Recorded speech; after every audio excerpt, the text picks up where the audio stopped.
Nothing can stop me. I'm all the way up. All the way up. I'm all the way up. Take a second and imagine that you are a tiger. Sweet, huh? But before you get cocky, there's a catch. You live in a zoo. You spend most of your time in a cage. Every meal is given to you right on time, and you always have fresh, cold water to wash it down. Your life is insanely easy. Everything is done for you. You are insanely safe. You always have protection. You're living that hashtag zoo tiger life. Stay with me. I promise we're going somewhere with this. Now imagine that you're a tiger that lives in the jungle. Let's talk about your life.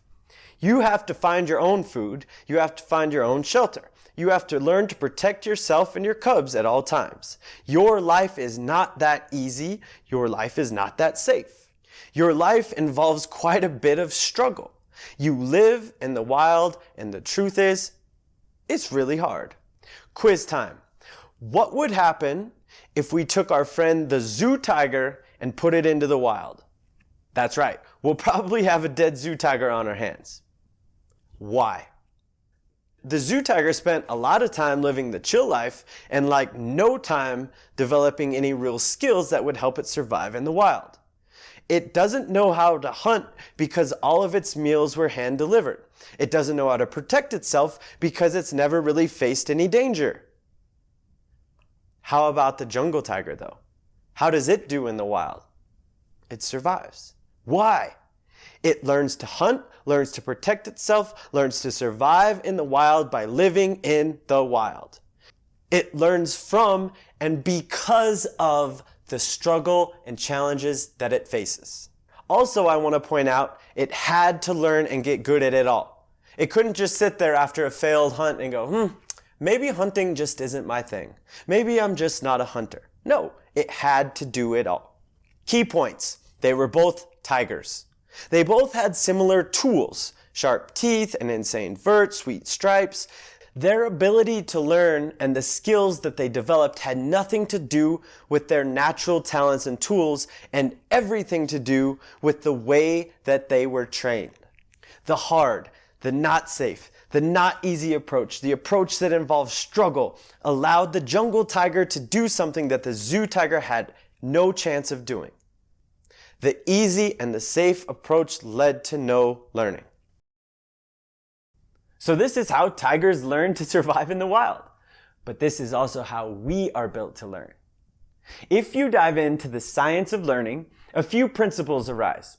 Now, one of the most important is we learn best when we're operating at the edge of our abilities, a little bit outside of our comfort zone, and when we're stretched and challenged.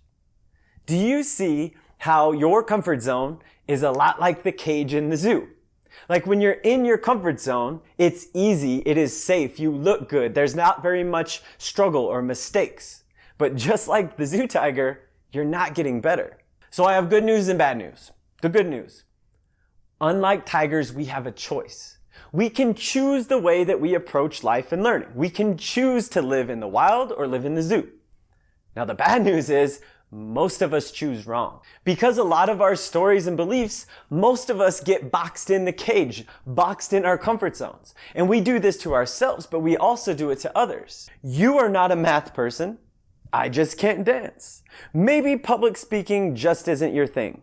These are all stories. These all label us and put us in boxes. These all talk about learning with a fixed mindset, saying that we are good or not good at something, that we can't or don't have to grow.